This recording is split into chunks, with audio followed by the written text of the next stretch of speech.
This is the unrestricted free agent. We're just going to go out there and kill him. Wow. Welcome into the program. Glad you're here. And I just pulled my microphone completely off the table. Oh, I think South Carolina's catching Clemson. I really do. Not what we've seen so far. They had to close the gap. Defense, I'm going to tell you right now, they're nasty. They're going to be nasty all year. You know, I want to repent and apologize. I haven't really seen that. When you see black and white and you're calling it purple, I got problems with that. And LC, I told you, it's all about the deer talk. How about that for a start?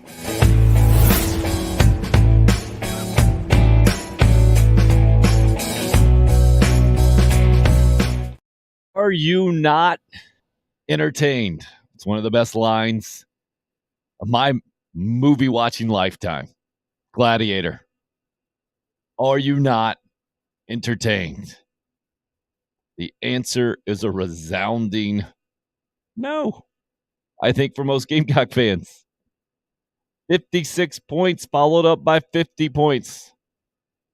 Charlotte and SC State. SC State last night, 50-10, the final score. Combined 106-30 in the get-right games after being embarrassed at home against Georgia. And yet still, with 106 points, I don't think Gamecock fans feel great about the next 7 games. And I think it's fair. And trying to put it in perspective today is an interesting place to sit. I'm glad you're sitting with us. Maybe you're standing, maybe you're running. I don't know what you're doing. I'm glad you're with us, though. Sorry to be presumptuous. Morning to you, Jason, on the live chat. Roger in, as usual, with a sunny outlook, extra important on today's gloomy day and the next couple of days of the forecast with Hurricane Ian doing what it's doing. Oh, the disciple in this morning. Morning to you. Chris on the Facebook live stream. Good morning, Tim. Fellow Gamecocks ended up getting the day off today. Thanks, Hurricane Ian. All right, Chris. Good for you, sir. Yeah, my kids are doing the e-learning at the house. So it is definitely a different feel to a Friday, I think, for all of us, right? And you can't be a human being right now and not pay attention to what's all going on down in Florida and keeping an eye on this thing coming up our way. But we won't talk about that at large. We will. We get to play. We get to be in the toy department today of life, talking about football. Yeah, Roger says reality starts to kick in next Saturday night from a football standpoint. Yeah, we get to ignore reality by and large on the program and just talk football. So, what'd you make of that? 50-10. The spread ended up being, I guess, 39.5, which is incredible. And Carolina scores late, gets the extra point. They had gotten a 2-point conversion early on and somehow cover the spread. Roger, good line. This is our e-learning. I don't know how much you're going to learn today, but would love for you to enjoy the next couple hours. I feel like this should be more like e-recess or e-lunchtime. We're going with the school analogy. Like to throw back helmets, Jason says. I wasn't a fan. I'm a traditional kind of guy in a lot of ways, and football helmets are usually one of them. Kens, good morning to you too, sir. What'd you make of last night? A lot going on. Throwback helmets, a surprise, even to the players. It looked like the players enjoyed them. Was it 1968? Those helmets with just the C on them, a throwback too. And if you're going to do it against SC State. You get the TV time on the SEC network at 7 o'clock with not a whole lot going on. We will touch on the Dolphins last night, the awful scene with Tua Tagovailoa, the outcry, the backlash immediately on social media and otherwise. Yeah, a Tua injury. Chris says, just nice to see something different. Love the helmets. See, I'm not that guy.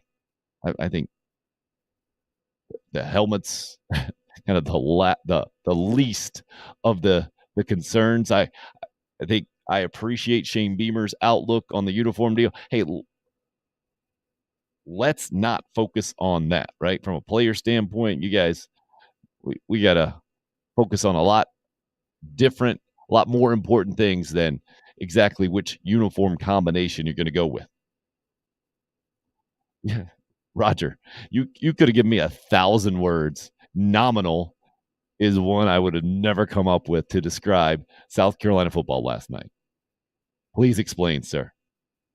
Jason says Xavier Legette had me screaming. Ah! Understand that.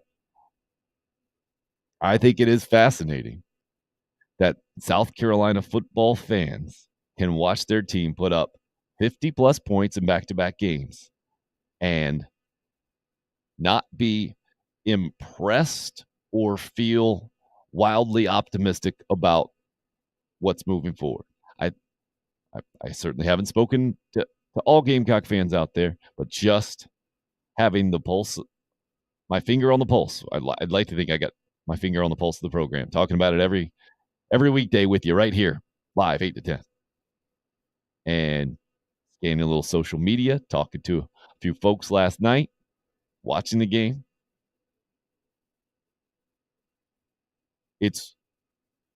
I'm not here to criticize fans or the team.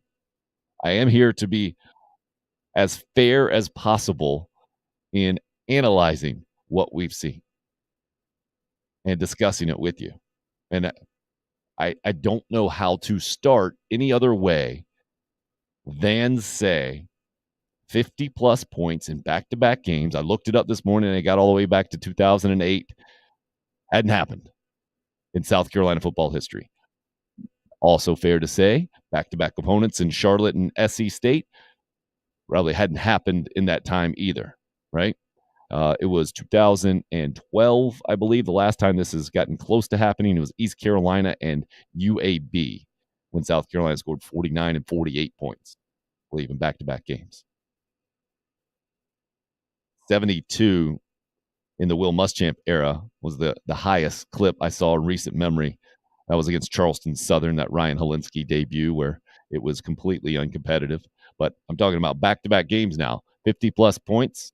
I'm not sure what year. If you guys know that one, please let me know. And if not, if you look it up, bonus points for you.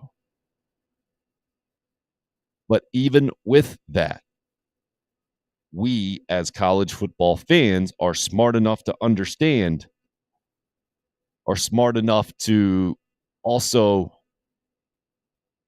evaluate with the eye test, right? And college football, maybe more than any other sport. Absolutely more than any other sport, right? A win isn't always a win. All wins are not measured equal, I should say. All wins are not measured equal. You're a football coach, you're going to say, no, absolutely, just win the game. Just win. This is not Al Davis, just win, baby. College football is different.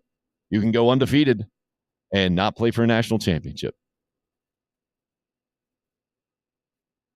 Not when you're in the SEC, but South Carolina hasn't been playing SEC opponents, and now they get 6 in a row, and then Clemson. So that is the scale the Gamecocks are being appropriately evaluated on by all out there, by everybody to see. And so that's where we start this conversation. Got to give the team credit, doing something that hadn't been done in a long time, 50-plus points, back-to-back games. Take care of business. Those were get-right games on your schedule, and you got right to some degree. I think the issue, Gamecock fans, is you hope to see them get right even more than they have. But also, I want to point this out before we get into more of your comments. 2022 is a strange place to live in, first of all, just in general. I think we can all can admit that. In a post-COVID world, a social media world, a information all over the place and instant opinions and the whole thing. I think that also contributes to the environment, the reaction, and how I'm reading that. Optimistically, idealistically, I would have hoped that we could have gotten to a place as a college football watching public where we really appreciate what we have right now, normal college football, if you will, so much more after going through COVID mess. But there's something in all of us, certainly it's in me, I'm not excluded here, that human nature is, no, we just get right back to thinking this is how it is. This is how it should be. It's impossible for me to not think exactly what you're thinking in a lot of ways. That, man, this team's got to get a lot better if it's going to get anywhere close to where you thought it might be able to get to before the season started. I'm talking about a winning record. 3-2 is where I projected this team to be, but I think, I know I thought they would look a lot better doing it. They would have been a lot more competitive against Georgia specifically doing it. And that's kind of how I see, that's how I evaluate, that's the conclusion I'm drawing from 5 games, a handful of games. Let's see what some of you had to say. Yeah, the 2 picks by Spencer Rattler, not his fault. First pick could have been a better throw. Yep, and after the game, Shane Beamer mentioning the wind was a factor last night. I mentioned to you guys going in that I don't even remember hardly any games being down on the field for a bunch of them as a camera nerd at Williams-Brice Stadium where the wind was even any kind of factor, because the way the stadium can block it out. It was pretty funny to hear Dave Neal on the call early on in the game talking about the wind howling pretty good, and then they showed the flagpoles in the corner of the stadium just limp. The flagpoles maybe up at the top of the stadium whipping pretty good, but the ones on the field not doing much. So Shane also mentioned it would be an excuse in the whole thing. Nominal is a machinist term, Roger says, meaning what you would expect. Okay. I think we've gotten to a pretty cynical place in the world when you expect 50-plus points from an offense that hasn't proven much at all. That's kind of ridiculous, right? But I get it. I watch the games. I understand. But I think it's a mistake to underestimate South Carolina football moving forward. Instant history looking back 5 games in last year, you could never have predicted wins against Florida, Auburn, and North Carolina in a bowl game. Couldn't have done it based off of what you see. So since that's the only thing I have to go on in Shane Beamer's track record as a head coach, that's what I'm going on. And then knowing Spencer Rattler is certainly an upgrade at quarterback, you got a few more pieces possibly, I think is the only fair way to put it right now. The opportunity for South Carolina to get to a winning record is there, but I understand. You think it's going to be really difficult to get there? I agree. And I would say, as we sit here right now, where are you putting your money? Losing season, 5-7, 6-6, or 7-5? Where would you put your money right now? I don't know where I'd put my money. I really don't. Well, first of all, don't have much money. Secondly, that's why I don't bet right now, because if I lost that money, I'd be sick about it. But if you have dispensable income, 5-7, 6-6, or 7-5 right now, 7 games left, sitting 3-2. I think it's a very it's the question right now. The question. BW says Gamecocks beat a solid SC State team, a.k.a. the 2021 HBCU champs. They did do that. I don't know how solid SC State is. And, okay, to call them a solid SC State team, I think is fair. Outside of that, I don't know how much credit to give them. Last year, they also started slow and then came on, like you mentioned, ended up thumping Deion Sanders and Jackson State at the end of the year. Chris says, so if not for those two picks, we maybe would have had 64 points. Still doesn't seem better, LOL. We still can't score on the first couple of drives. Ken's Aaron Murray in the booth last night reminded me of when Clowney slung him down to cause the fumble in 2011. Good times. Yeah, Melvin Ingram just scooping that thing up, scoring. I looked at that game was up there in the scoring column as well in back-to-back games. I think that was the 2011 game, freshman season for Jadeveon Clowney. I think we know that nearly every SEC school would put up 50 on Charlotte and SC State, the disciple says here. Maybe even more. Thus, why we Gamecock fans are realistic here. Take the wins, but understanding who we are. And not just understanding who the Gamecocks are, but understanding the challenge that looms, who everybody else is. I mean, the SEC East right now has the number 1 team in the country, defending national champs in Georgia, number 7 team in who the Gamecocks play on the road next week at Kentucky, and the number 8 team in the country in Tennessee. Now, you want to tell me those 3 teams aren't 3 of the best 8 in the country right now? I think I agree with you. But they have earned that ranking as we sit here this week. I wouldn't put my money on Kentucky and Tennessee finishing in the top 8 right now. I just wouldn't. But maybe I'm wrong. Troy, resident Clemson fan, putting his money on 5 and 7. Disciple, I'm thinking Gamecock fan, putting the money on 5 and 7. And so that would be still, it might not be games that you're favored in. I think Carolina's going to be favored at Vanderbilt. I think it is at Vanderbilt. I think Carolina will be favored at home against Missouri. But what's that spread going to be? 3.5? 6.5 max? And then that's saying you win those games to get to 5 and 7. You got to beat someone else right now who seems to be significantly better than you. I think that's fair. Florida has a signature win on the season against number 7 Utah. Lost to Kentucky, barely beat South Florida, close, very competitive at Tennessee. I think that body of work is just more impressive right now than South Carolina's. But Florida's body of work was much more impressive than South Carolina's going into last year's game, and the Gamecocks thumped them. Chris says, yeah, all the bad memories for Aaron Murray in that stadium. LOL. It's one of the things I thought of as well. The bad memories of Aaron Murray in that stadium? Chris, I think you might be misremembering.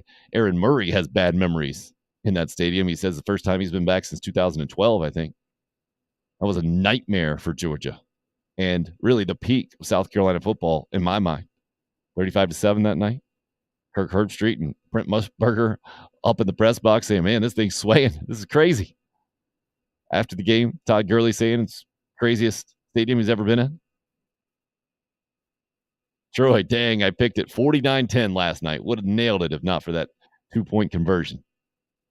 That was what this team is. And I think maybe part of the frustration, you see Tonka Hemingway basically just walking it in there, saying, all right, this coaching staff can clearly find some areas to exploit. Get a couple more block punts last night. Special teams is there. And my thought was, are they spending too much time on special teams? Like, if they can do that on special teams, why can't you see that consistently on offense and defense? And yet, 56 points and 50 points, back-to-back games. BW, optimistic. He's seeing an 8-5 season at this point at 3-2 with 7-5 in the regular season plus a bowl win. All right, BW, please explain. Okay, Chris was like, yeah, for Murray, not the Gamecocks. All right. Well, give me the math here, BW. That's 4 more wins Vandy, Mizzou, I got that. What else you got?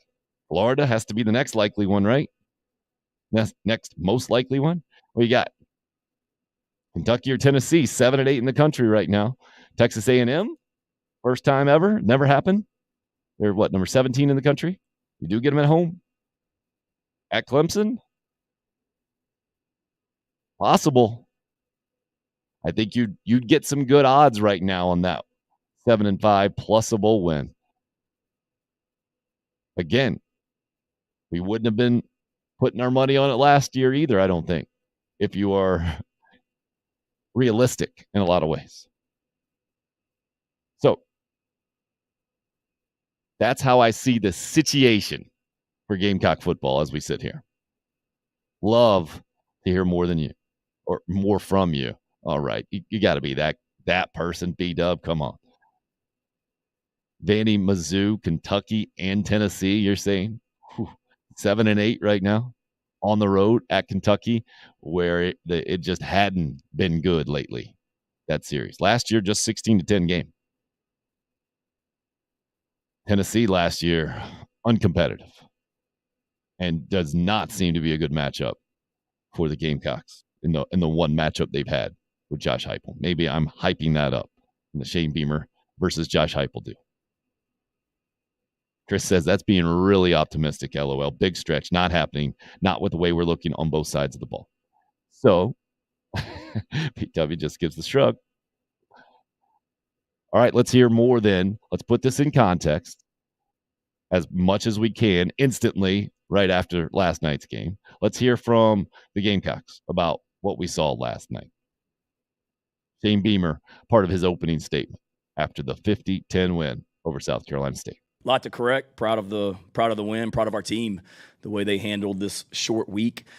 Finding out on Tuesday morning they're in a team meeting, getting ready to go out and have a Tuesday full pad practice, and then they find out that we're playing in a little over 48 hours, and they really handled it well. Told them last week after we beat Charlotte that we find out a lot about the maturity of our team this upcoming week going into South Carolina State, and then we found out even more, obviously with the game time, with the day being changed. Thought they handled it well.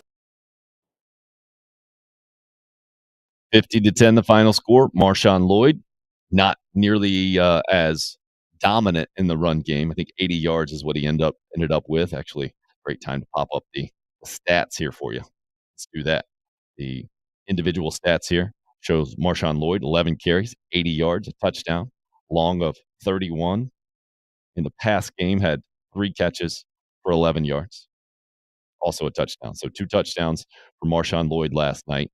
Asked after the game what these 2 games have done for South Carolina from a player standpoint. What has it given you, Marshawn Lloyd? Momentum. We feel like we can, do anything. Run the ball. We can pass the ball. It's only going to help us, throughout the season. Confidence. We're getting confidence in all cylinders, football, special teams, defense, and offense. So it's only going to, get better, and it's just giving us more confidence throughout the weeks. Momentum and confidence. I think fair, especially from a player standpoint.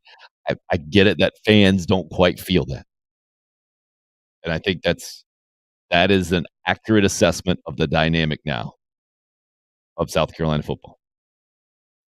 Dante Miller looked good, Chris says. Needs to be used a little more. Okay. He's talking about the transfer running back from Columbia who led the Ivy League, I believe, in rushing last year. Scored a touchdown late. Got called back because of a holding penalty. I've never seen a guy run like that. He runs with the right arm kind of like cranks up. And I'm guessing the coaches have also noticed that and know that in SEC football, you go like that and a linebacker comes underneath and gets the helmet anywhere close to that ball, it's got to go flying out of there. I was surprised at how high he was running for a guy with the nickname Lil Turbo. But yeah, he was finding holes and getting right through there. It was at the end of the game, though, Chris, I would say. Easy on that assessment. There's a reason why it took a while for him to get in the game. For any of you talking about Lavassier Carroll, the Georgia transfer, original South Carolina commit, and hoping to see him in action, maybe Rashad Amos, hoping to see him get some carries. Marshawn Lloyd was in the game in the fourth quarter for several solid minutes. And I was very surprised by that. First of all, the game was out of hand, but it told me everything I needed to know about how Marcus Satterfield and Shane Beamer, he's ultimately responsible, right? See that running back competition or see their offense. To me, that told me, no, they really need to get confidence infused. That momentum and confidence you just heard about from Marshawn Lloyd. It is really important, and they showed me by playing time last night. Jason says, I like the Stogner TD. Big tight end over the middle. Yeah, you could tell after the game, too. And Spencer Rattler's comments, that one meant a little bit more to him. I didn't realize they both had committed to Oklahoma at the same time, their sophomore seasons of high school, and then obviously both transferring over at the same time. And Stogner, a big reason. Stogner was going to come first, I think, because of his relationship, former tight ends coach Shane Beamer from Oklahoma, and then Spencer Rattler. That was the connection, and it happened as a package deal. Rattler asked how he's feeling now in the offense 5 games in, especially after the last 2 games with the Gamecock offense putting up a bunch of points. Yeah, that's definitely what, we wanted to use these last 2 weeks as. It's kind of like a reset, get going. We definitely simplified things down. Not dumb it down, but just kind of, ease it up here and there and do things that we're all comfortable with. We were just confident with our game plan and going out there just executing. So I think from what I heard there and from what we know about college football, we have to be very careful as we sit here this morning not to overreact to what we've just seen, the most recent thing. The overreaction is going too critical, I think, for South Carolina, saying that you saw them not have massive success every single time against inferior opponents the last couple of weeks. And then I get South Carolina, maybe if you're a part of the program right now, you're hearing that and like, well, what do you mean? 56 points, 50 points. What else do you want to see? Well, I think the Gamecock fan of 2022 wants to see with their eyes dominating performances against Charlotte and South Carolina State in order to be encouraged that South Carolina will be able to pull off upsets against much more highly ranked teams, highly thought of teams that are left on the schedule. Because outside of Vanderbilt for sure, and so South Carolina put ahead of Vanderbilt right now. And Missouri, I think nationally, pretty even right now with South Carolina from a reputation standpoint, from a numbers standpoint. And then everybody else pretty significantly higher, I think. Florida would be next on the totem pole in my mind. Texas A&M, Kentucky, Tennessee. That's the challenge of coaching at South Carolina, right? But specifically this year with the way the schedule was set up. To me, it was always going to be 3-2 going into the 7-game stretch. That will significantly tell the story of 2022.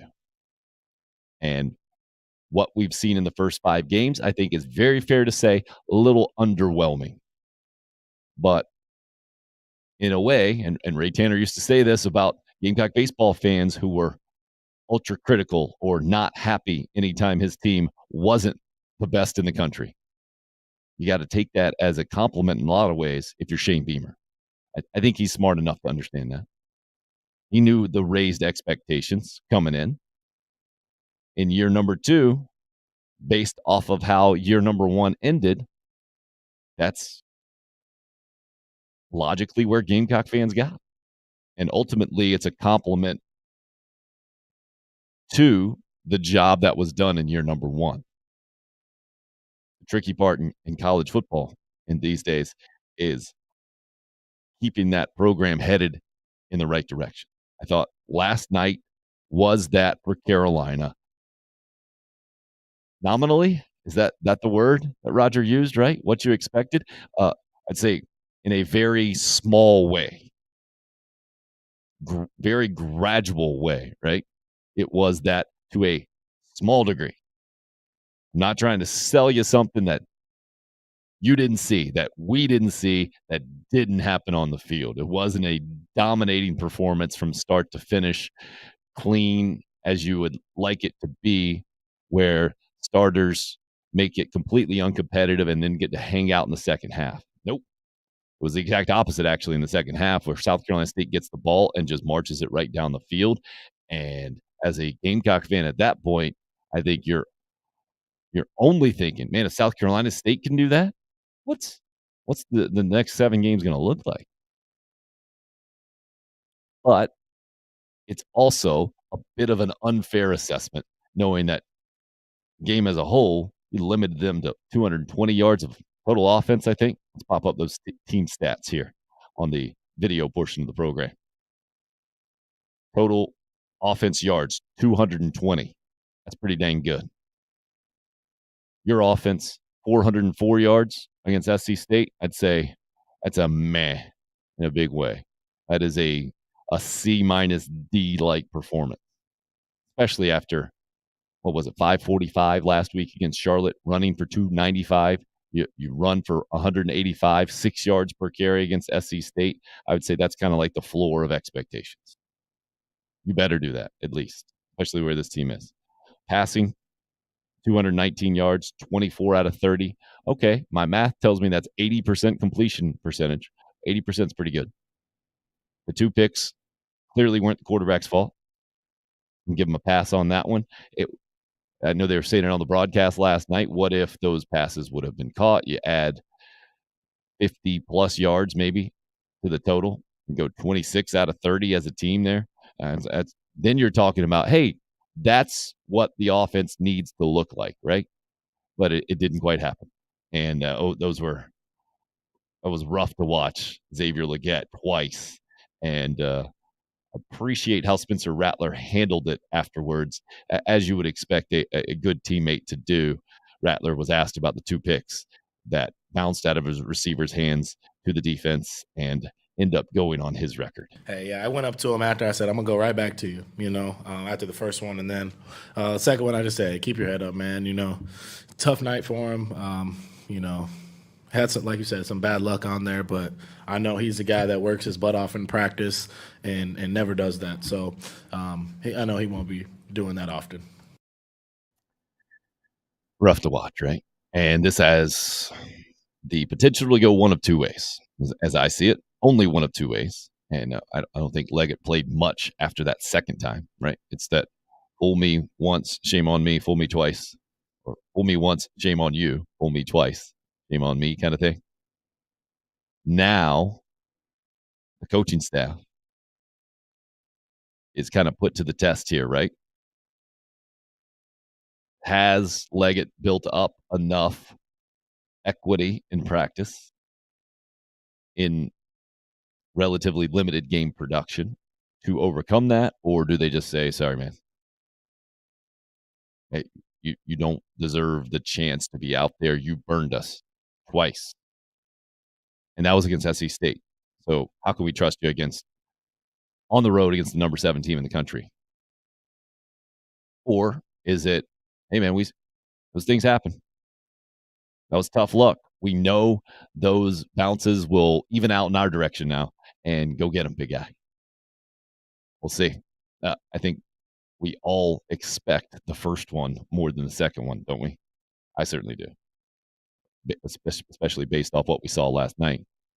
And give Rattler credit, right? Going right back to you, man. Tough luck.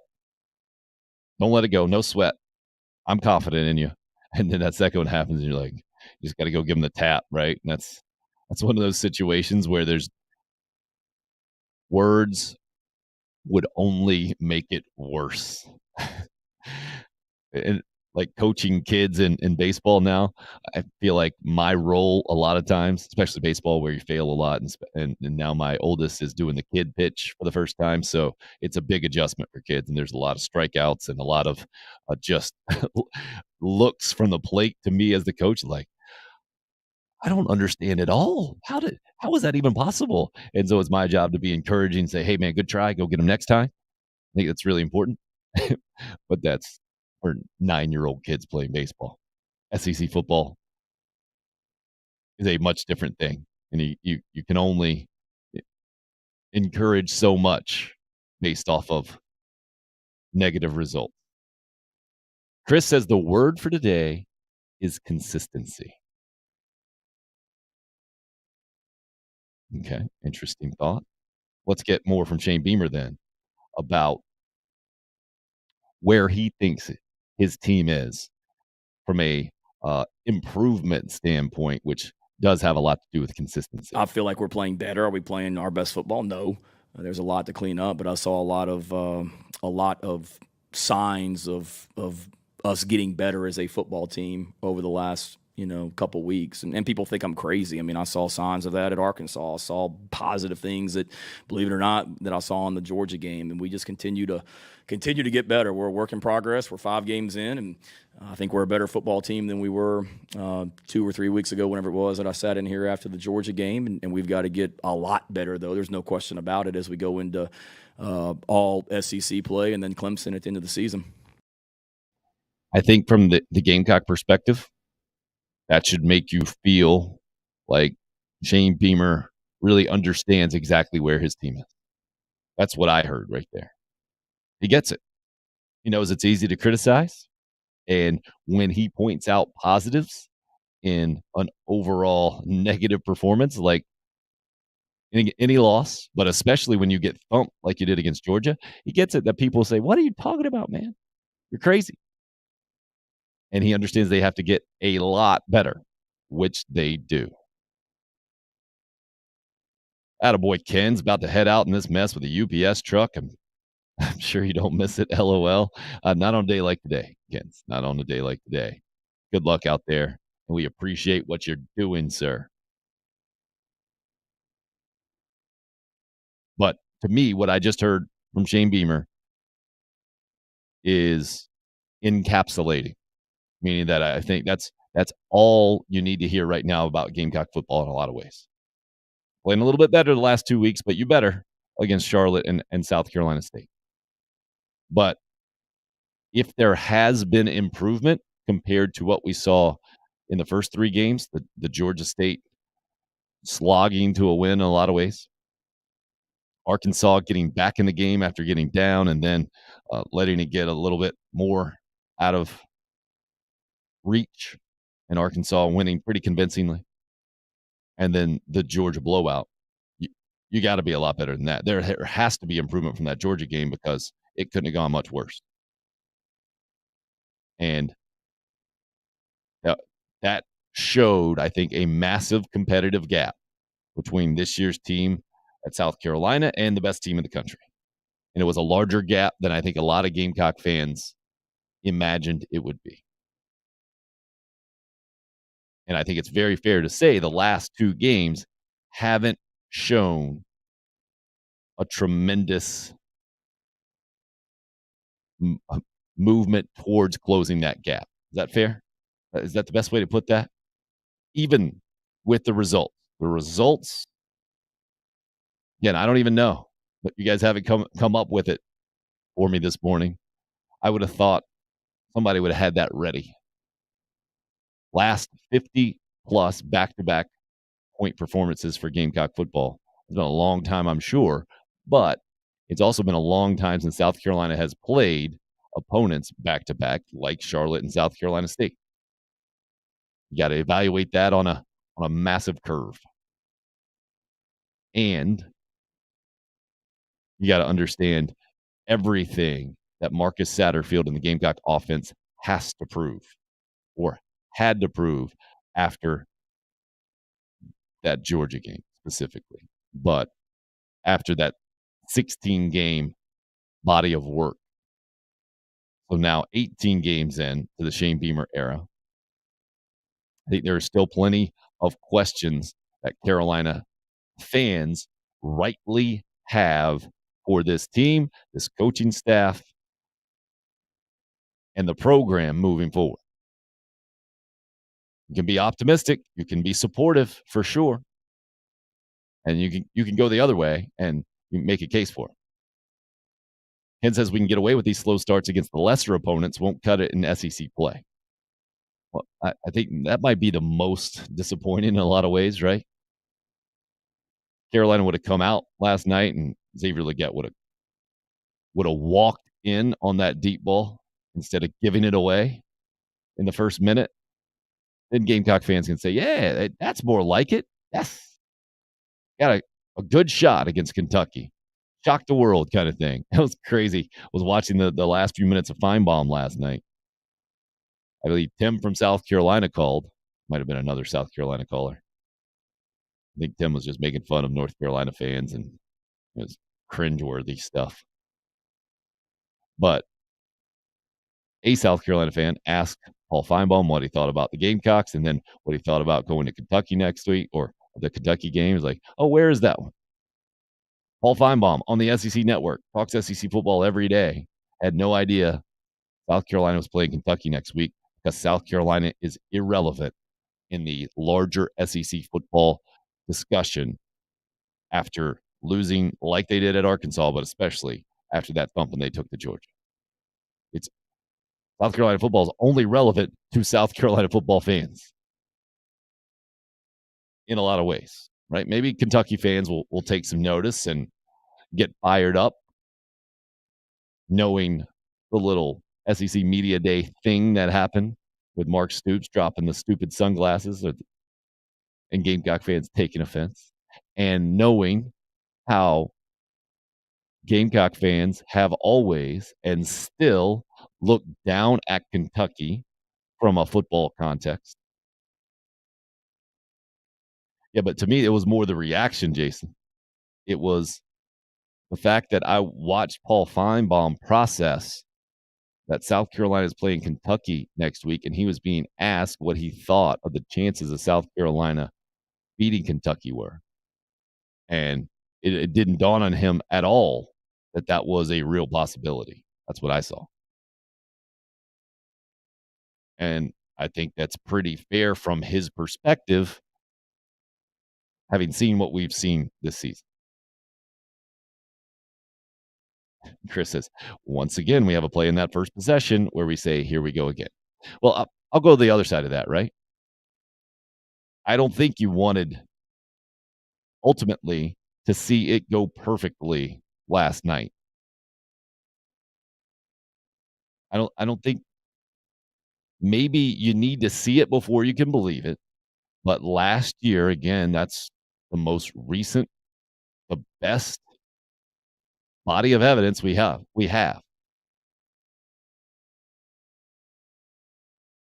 Last year shows me that you don't have to see it for it to happen in a major way. We didn't see anything that was leading us to believe that South Carolina was going to thump Florida last year, and it happened in a massive way. Just boom.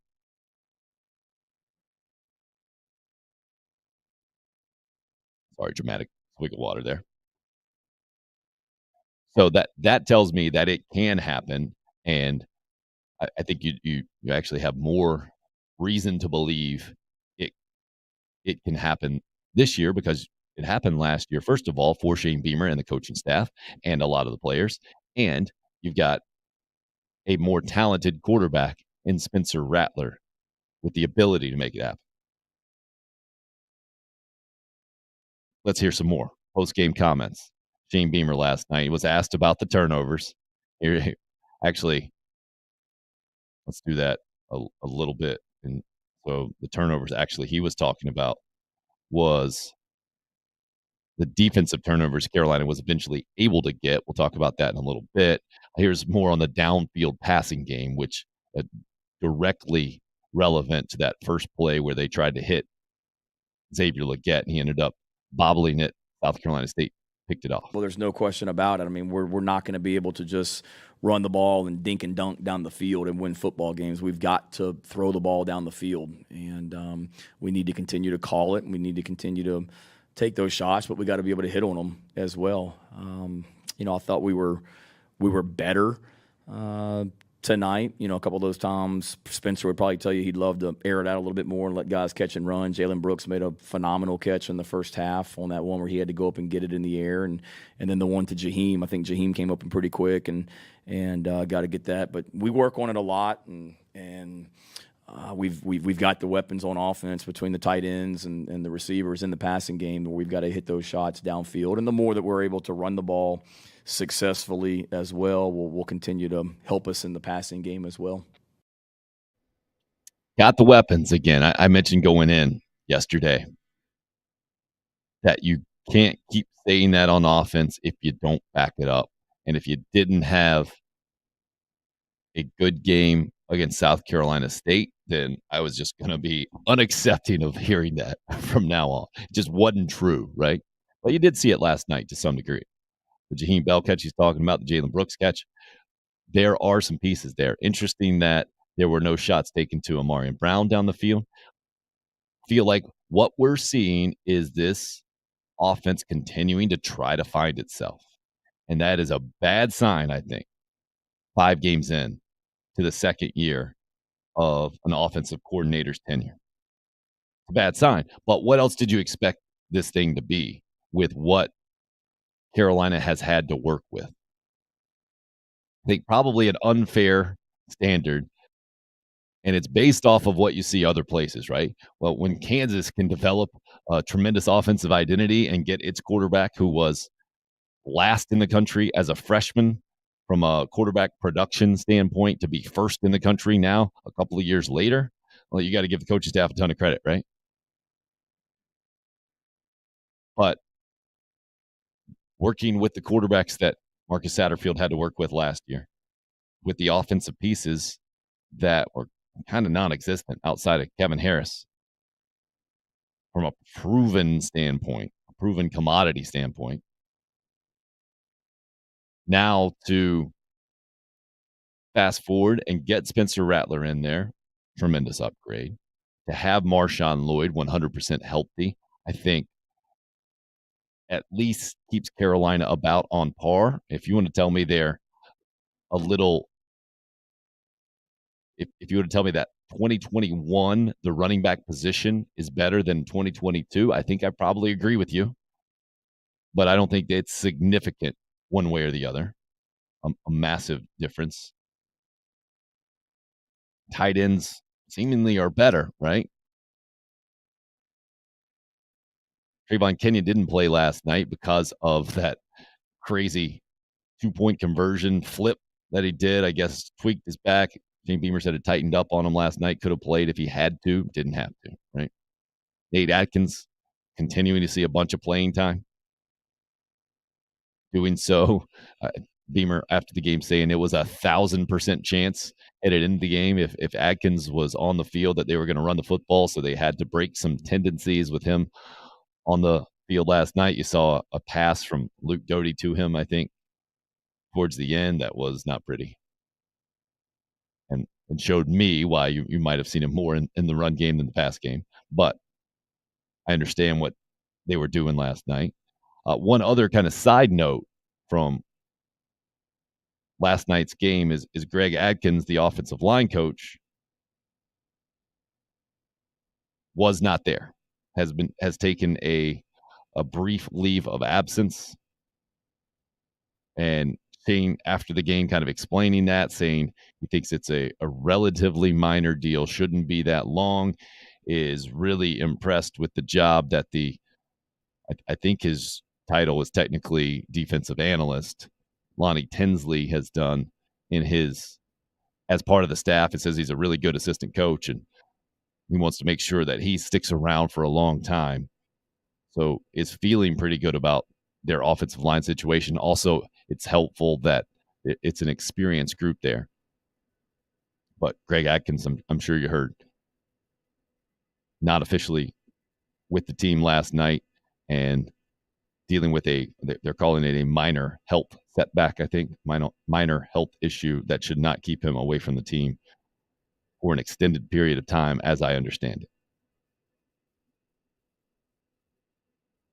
Interesting story as well, and I saw this. This is a classic thing that can come up in a post-game press conference to base a post-game story on. Marshawn Lloyd, I know Jalen Brooks commenting on it as well. An experience the team had before the Charlotte game. In an attempt, Marshawn Lloyd set this up by saying that he and Christian Beal-Smith were talking to Shane Beamer about a concern that the team needed to get closer, needed to bond better. And this came out of that. A lot of guys just felt like we weren't as close as we should be. So we did like a little team bonding thing where he brought us down from a meet, and then we went inside the locker room, and it was trash everywhere.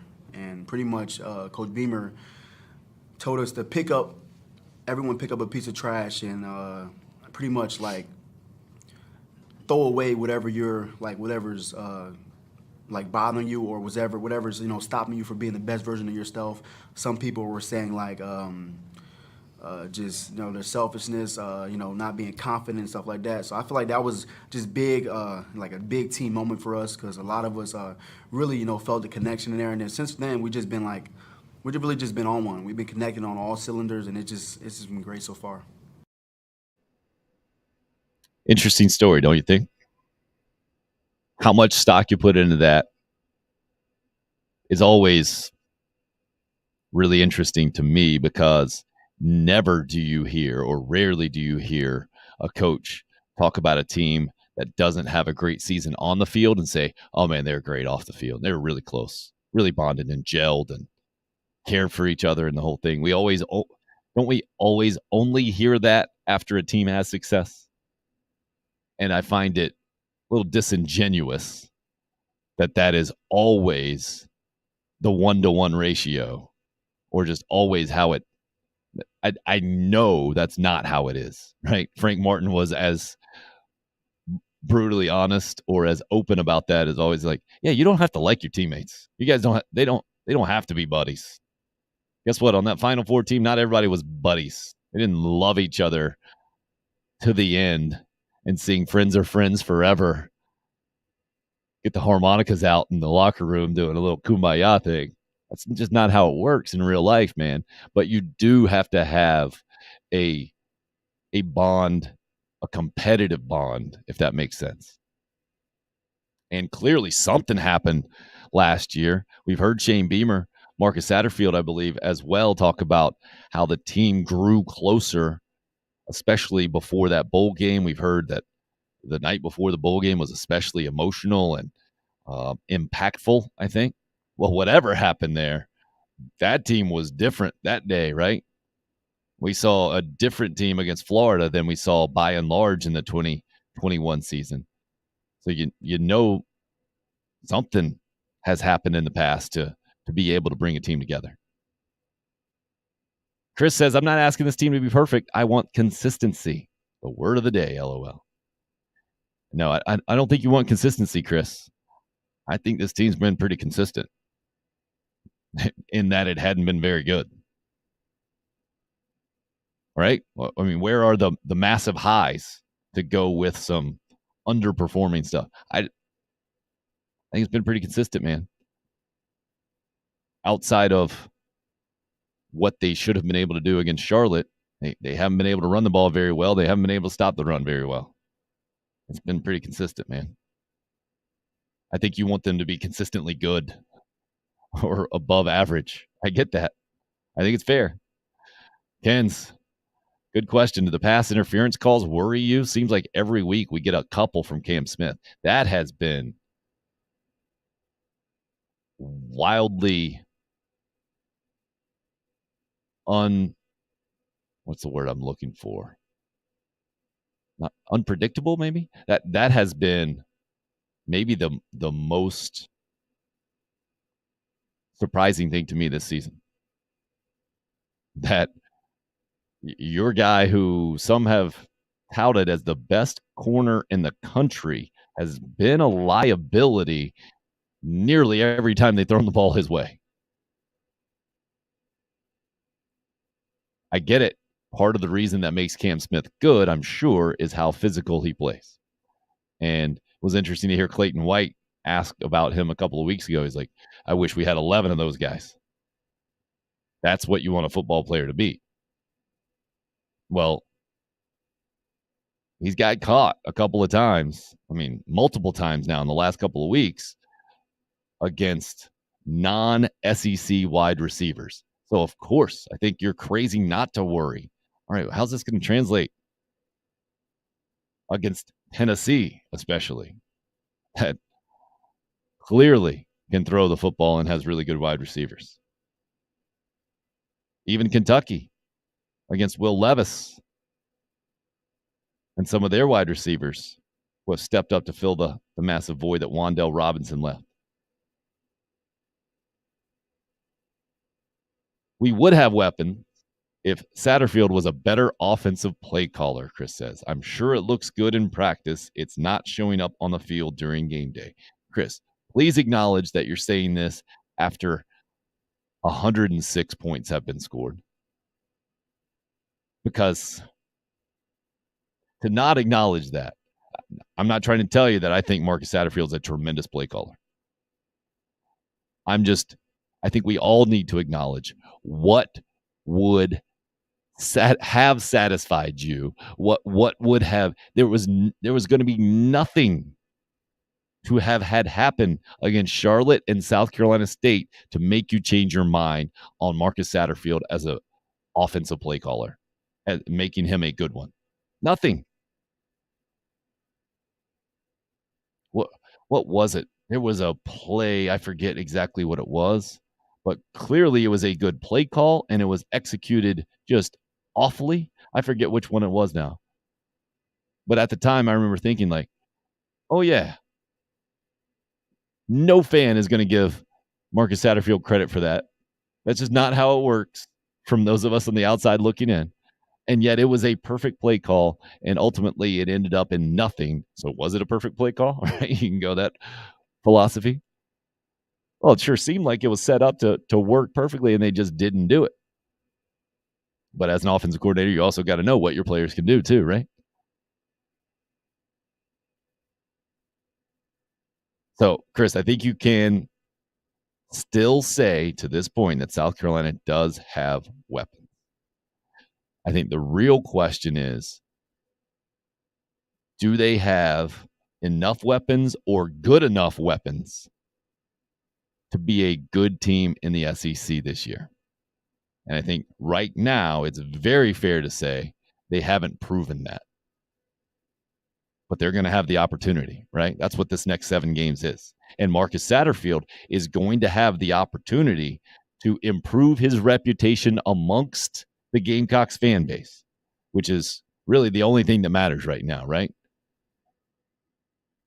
And improve statistically, which needs to happen as well to keep his job. Got the opportunity. It's going to be a massive challenge because if it doesn't look near perfect or dominant against South Carolina State last night, how's it going to look against Kentucky, right? But, again, last year, remember, South Carolina in the first handful of games beat Troy by 9 points at home. They scored 23 points. And then they explode for 40-some against Florida a little later. It's not always 1 + 1 = 2 in college football. It's not always logical or rational. We got to keep that in mind as well. Jason, good question. Did Kerryon Joyner play at all last night? Yes, he did. Let's see if he showed up in the box score. I don't think he did.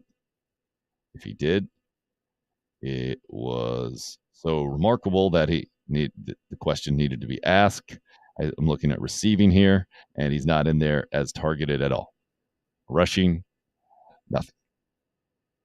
I mean, would be the greatest slow play in the history of sports if Marcus Satterfield and Shane Beamer have amazing packages for Dakereon Joyner that they're just waiting to unveil at Kentucky, knowing that it could completely rewrite the narrative of 2022 Gamecock football. Greatest slow play of all time. I don't read Shane Beamer and Marcus Satterfield as those type of poker players. And maybe you could go the other way, like coaching malfeasance if they're waiting 6 games in to year number 2 to unveil that. I mean, if you're thinking, look, it's not our age. It's just not. It's not hard to, it might be that first one, okay, Josh Vann. But we got to understand, Josh Vann had to be productive for last year's offense because a lot of times he was about the only option as a wide receiver. Dakereon Joyner hasn't proven anything as a wide receiver. I'm not personally knocking the guy. It's just facts. He had an amazing game in that bowl game. It was otherworldly in a lot of ways to go 9 for 9 for 160 yards and a couple of touchdowns, having never really thrown the ball in his South Carolina career. Massively impressive. But if you thought that bowl game was going to foretell the next season with Spencer Rattler coming in, I don't know how to have a discussion with you. Yes, so Jason, yes, he was on the field last night, Dakereon Joyner. I was encouraged last night, Steven says, but there's work to do. And Xavier Legat's got to catch those balls. I think that might be the most succinct summary of the South Carolina 50-10 win over South Carolina State. Well done, Steven, on the Facebook live stream. Encouraged by last night, work to do. Legat's got to catch those balls. Very fair. All right, what about the defense, though? Right? And again, 220 yards of total offense given up, but nothing really to get excited about in that first half.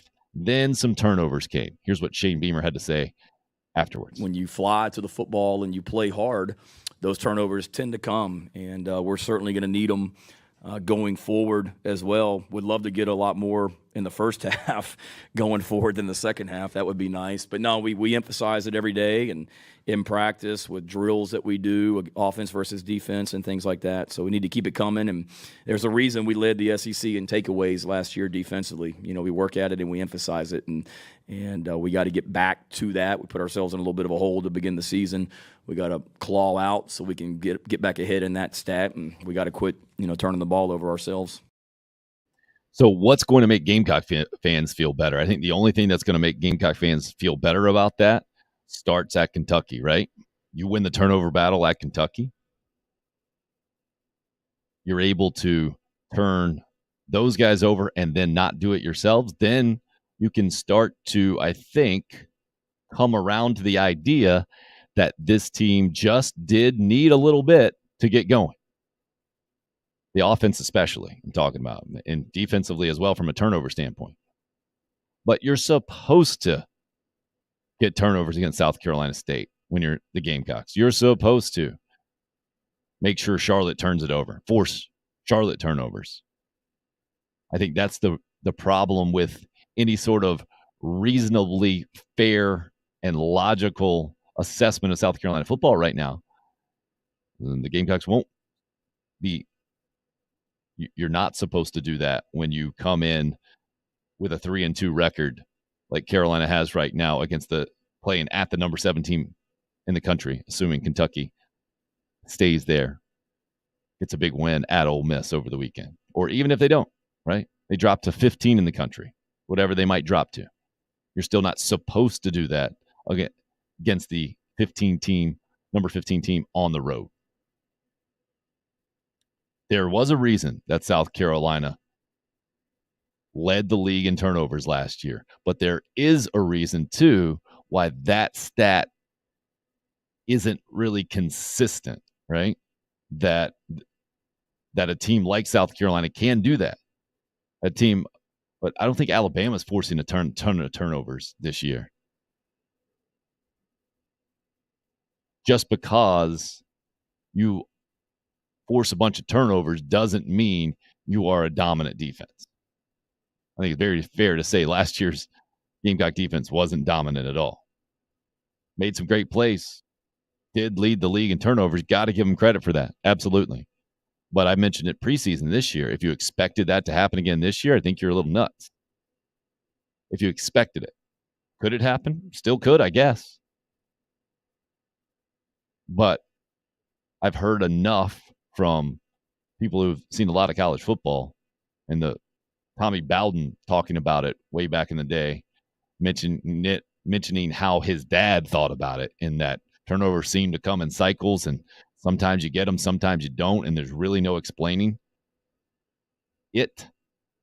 Well, having come from one of, you could certainly argue, the most successful college football coach of all time, I'm going to go with that.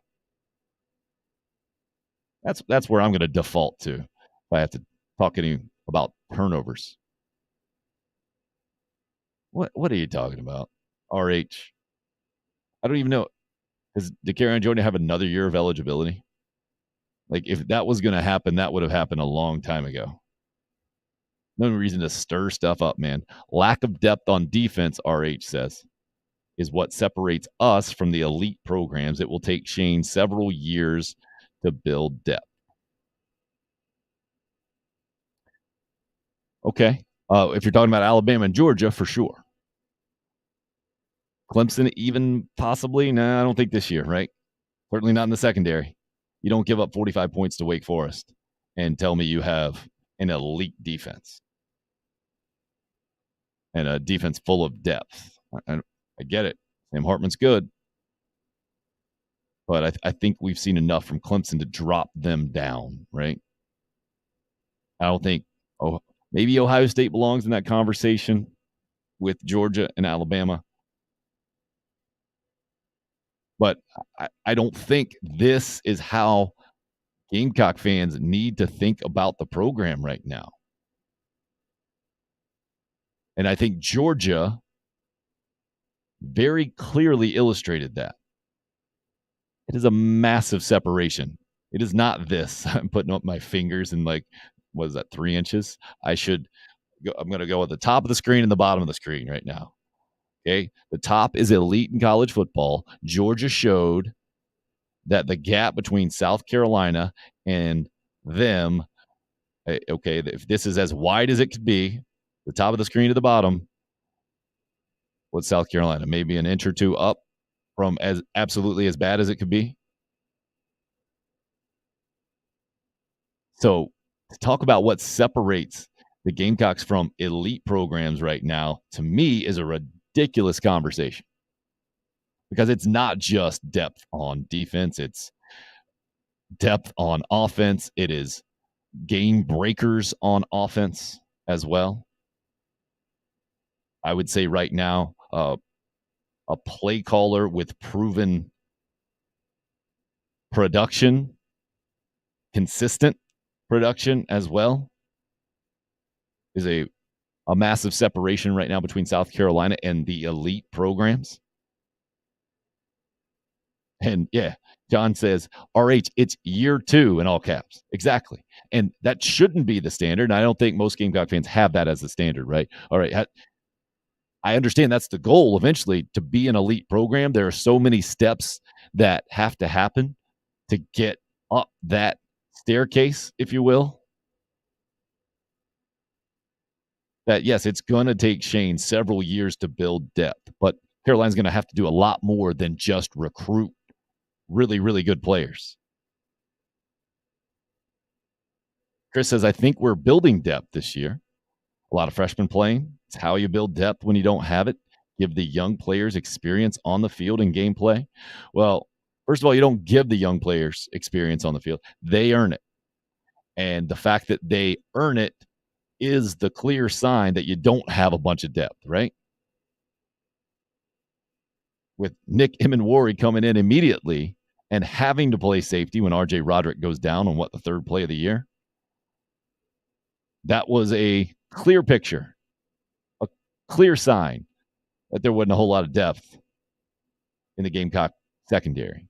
But you just look over to Clemson and say, well, that can happen to an elite program too. Travis, going back to the offensive side of the ball, do you think it hurts the offense and Bell to have him focusing on multiple positions and not able to focus on being the best at one position? Travis, I don't think that's a thing at all, man. It's not a thing. I think we do that from the outside, and it's kind of ridiculous. I think basketball has been the best in the last several years of letting fans, coaches, players, whatever, expand from just a position conversation and be like, yeah, he's a basketball player, man. Dribble, pass, shoot. Do all those things because you're a basketball player. Don't do all of them in a specific way because it's what your position requires. It's a ridiculous double standard. Say Jaheim Bell is a really talented football player, and then when an offense chooses to use him in multiple ways, which you should absolutely do with your best players, to say, oh, well, they're not allowing him to be the best player he can be because they're moving him around. No, man. It's the opposite of that, right? This would be like, you think Deebo Samuel, do you think the 49ers are misusing Deebo because they're lining him up as a running back? I understand your point, though, Travis. You're not getting Deebo Samuel production out of Jaheim Bell, and that is wildly concerning. I think they're still trying to figure out how they can use, how he can best be utilized. Remember, Deebo Samuel didn't get a bunch of handoffs when he played with the Gamecocks, right? You look at that now, and they're like, how he's doing that in the NFL. Why didn't they give him the ball more? You got to remember he had injury issues too at Carolina. Jason points out on the defensive side of the ball, and Stone Blanton forced to play. Yeah, Blanton caused an interception, right, with a deflection. Saw that he was on the field early on. Brian Thomas, a lot of playing time. Another inexperienced guy on the defensive side of things. Did say afterwards that Boogie Huntley left the game early, could have returned, I think they said about him, but choosing caution. We got to understand as well, it was South Carolina State, the coaching staff approaching it accordingly and knowing that things will be different. And if you could get guys healthy, if you could play other guys and get guys who are nicked up, banged up, that much more rest or preparation for the next game, that's what you're going to do. I think you saw some of that, especially defensively yesterday. I think it was also why it was wildly concerning to see Marshawn Lloyd getting smacked around in the fourth quarter of that game last night saying, hey, man, I think you might need him. You better get him out. Don't you have a bunch of other running backs? You told us you have a bunch of other running backs. Show us. Let's see. Teddy D. Arkansas, Ole Miss, and Tennessee turned things around in 2 years. Just saying. It's true, Teddy. And Sam Pittman, Lane Kiffin, and Josh Heupel deserve a bunch of credit for that. But didn't Carolina turn it around in 1 year? It went from 2-8 to 7-6, man. That's a pretty good turnaround, isn't it? 6 combined wins in 2 years to 7-1. Didn't Shane Beamer turn it around? I get it. Arkansas, Ole Miss, and Tennessee all ranked in the top, 15 now? Somewhere in there? Maybe Arkansas dropped to 20. Have all been ranked in the top 15 this year. That's a different type of turnaround. No doubt. That's a higher success rate. But let's not pretend like there hasn't been success for the Carolina coaching staff. And RH, I think, correctly points out those teams haven't experienced the number of injuries we have. RH, that's not an excuse, though, right? And if Will Muschamp can bear the brunt of responsibility for those injuries when they kept happening, you can't just give it a pass. You don't get a free pass for injuries. And I think Shane Beamer has done a good job in and not overusing that as an explanation for sure. Chris says, crazy to hear. Still trying to find things out 5 games into the season. LOL. It's not crazy when you're not operating at a high level, I think. I think it's only natural.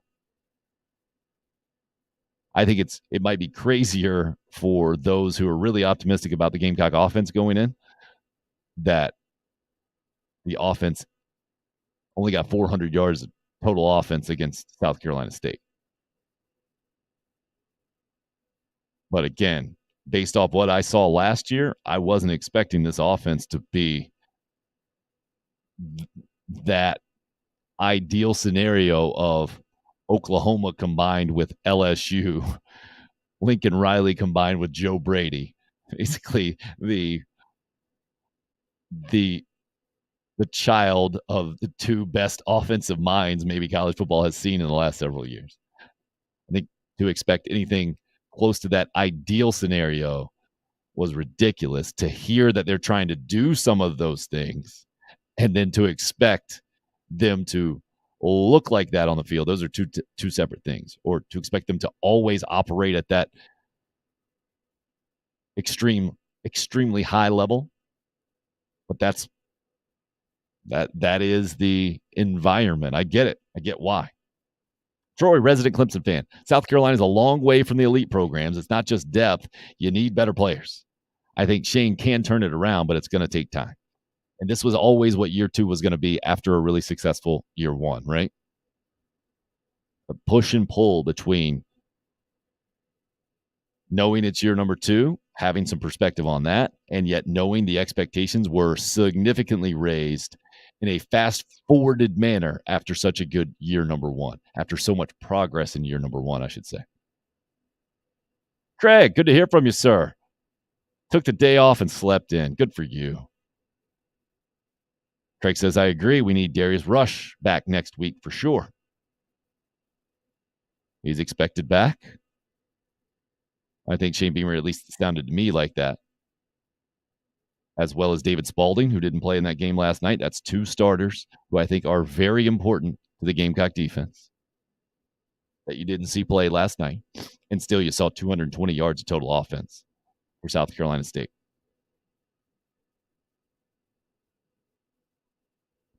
Don't get it wrong. I know South Carolina has to improve in a big way. Shane Beamer knows that. And yet you still got to give the team some credit for putting up 50-plus points in back-to-back games. Marshawn Lloyd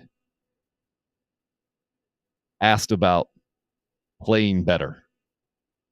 Here's what he had to say about it after last night's win.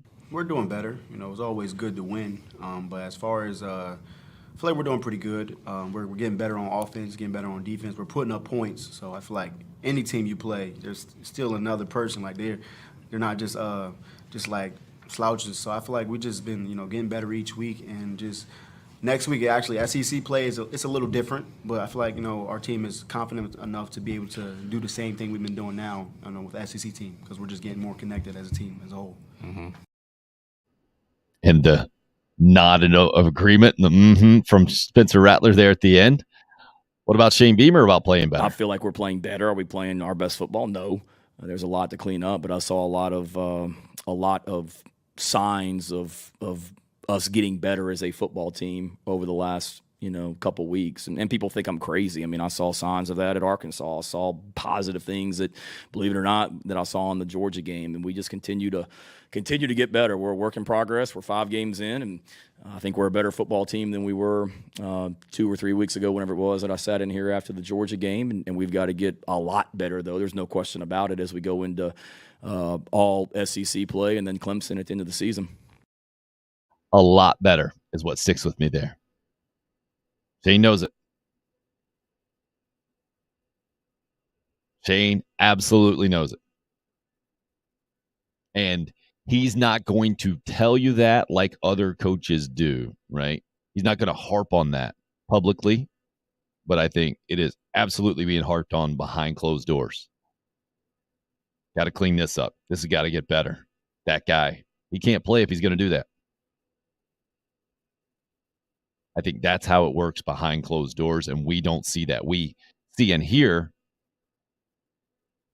positive Shane Beamer because that's who he is overwhelmingly, but he understands that's also what's most effective, I think, as a leader of men from a college football perspective, especially.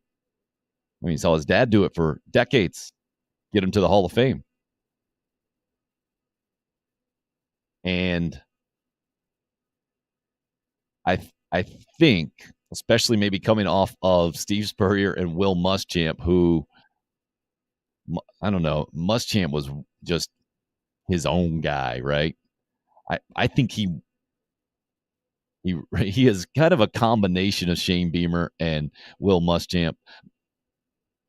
I think he was really sensitive or defensive to criticism in a lot of ways, right?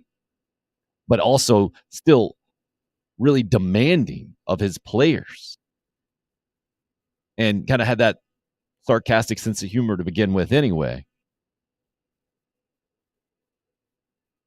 So he never really came across as sunny by any stretch of the imagination, and yet he didn't throw his players under the bus.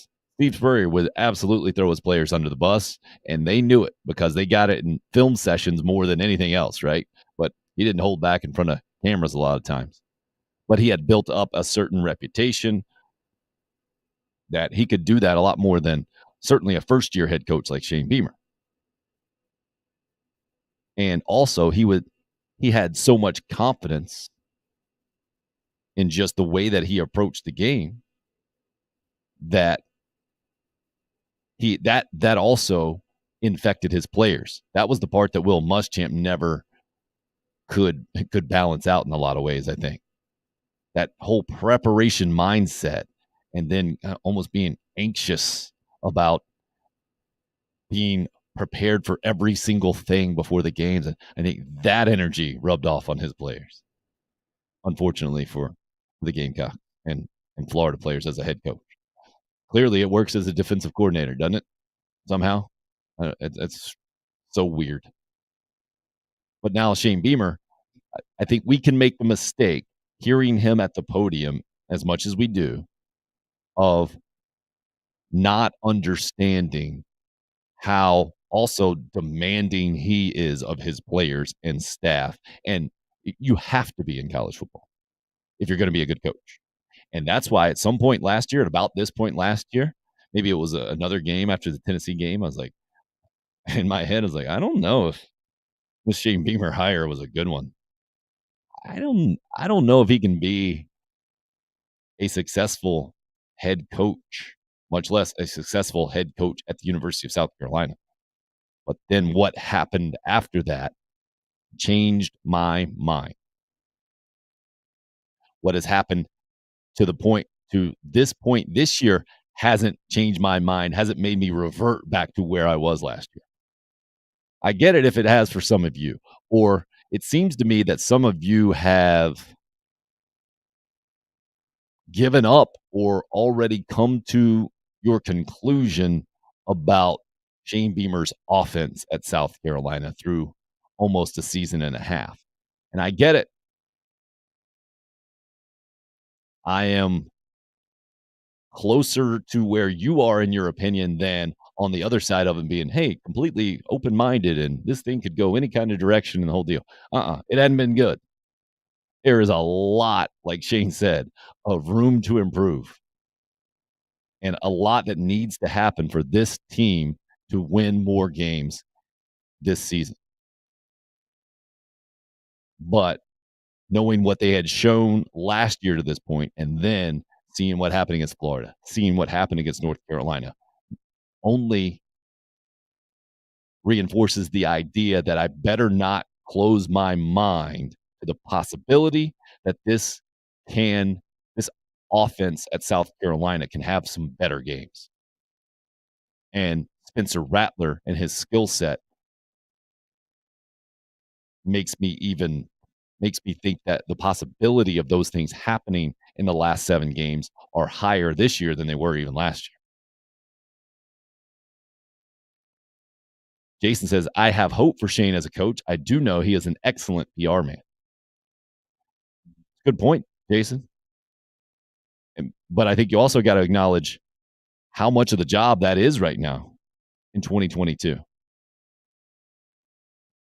And especially when he came and took over the job at South Carolina, how important that was.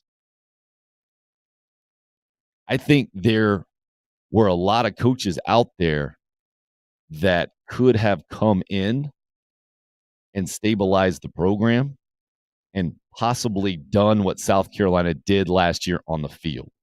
I think there are very few, and Shane might have been the only guy on the planet who could have come in and done what he did from a PR standpoint, from a program culture standpoint. I think that was more important. But at the same time, those two did have to go hand in hand. And Will Muschamp was able to do it from a football standpoint in his first 2 years, right? He was never able to do it from a culture standpoint, ever. And I really do try to go back and fairly assess programs and coaches. But Will Muschamp was never able to put a unique identity on his program at South Carolina. It was, hey, man, I'm loyal to who writes the checks, and we're going to get a lot of players in here. And they're going to be pretty good on defense, was the sales pitch, I think, or going to be the identity, and be balanced on offense, right? And they were able to do that for 2 years and have some success to a certain degree, and then it fell apart from there. If Carolina's going to upset a team with the remaining games, who would it most likely be? Well, I went even farther than that, Kens, I think earlier, right? 3-2 right now, 7 games left. Somebody mentioned they would put their money. I said, I think the question right now is, assuming you get the win, you're going to be favored against Vandy, and I think against Missouri. So assuming you win those games, let's assume that for a second, and those aren't givens. We all understand that, and I think the margin for error isn't massive. A little bit larger against Vandy, much smaller against Missouri. You get the game at home against Missouri. You're on the road at Vandy, so the schedule is favorable from that standpoint. But as Gamecock fans right now, where do you put your money? I think if I made this a poll question, and it's kind of ridiculous, right? Let me go back. I think if this were reality right now, if I was collecting money, if you had to drop whatever, $100, you had to put $100 on 5-7, 6-6, or 7-5. I think the majority of Gamecock fans right now would hand me their $100 in that 5-7 pile, 5-7. And I think that is fair based off what we've seen. And I think most of those fans would also, before the season, have told you that 5-7 was not going to be a successful year and was probably about the basement of what they thought this team could be.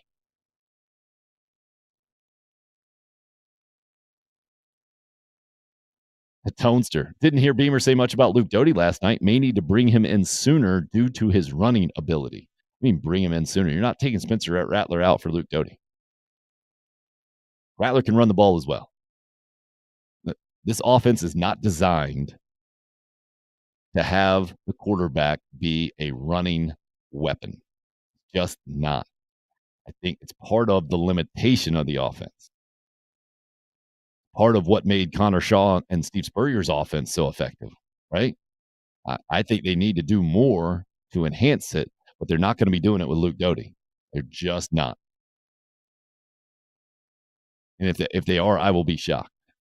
I would think they would do it with DeCarrion Joyner before they would do it with Luke Doty. I think Doty got as much run as he did last night, and he got – I think this is the explanation. At the time, I was thinking in my head, what are you doing putting Marshawn Lloyd on the field in the fourth quarter? You've already taken Spencer Rattler out. You're showing me that Rattler's more important, more valuable to the offense than Marshawn Lloyd. And then the only explanation I can come up with in my head is that, I think they're probably leaving most of the starters in, including Marshawn Lloyd, in with Luke Doty to give him some game reps with the first team offense that might have to happen if Rattler were to go out injured. I think that's the only logical explanation, because to me, the risk reward right there of Marshawn Lloyd possibly getting injured. I saw Jaheim Bell got rolled up on, I think once, or he got up a little slowly on one of those plays. I think it was a run to Lloyd and Bell was blocking, and I thought that was going to be coaching malfeasance if Jaheim Bell went out injured in that fourth quarter right there. So the only explanation I could possibly give you that makes any kind of sense was that, no, they wanted to see Doty out there with the first team offense just in case. Shane and Muschamp, polar opposites. Yep, in a lot of ways, absolutely, Troy. Chris, Shaw made Spurrier change his offense up, which shows how important a quarterback that has running capability is. Close, Chris. I think Lavelle Newton made Steve Spurrier see the importance of a quarterback being able to run, especially on third downs and pick up first downs. And then Connor Shaw was great at it. Great at it. We'll never forget Steve Spurrier coming into a post-game press conference. I think it was after a Tennessee win. And just saying, I don't know how he does it. Connor is excellent. And how he puts that ball in there and he pulls it out and he gets the decision right every time and always protects the ball. I don't know how he does it. It was a rare moment of just extreme praise from Steve Spurrier.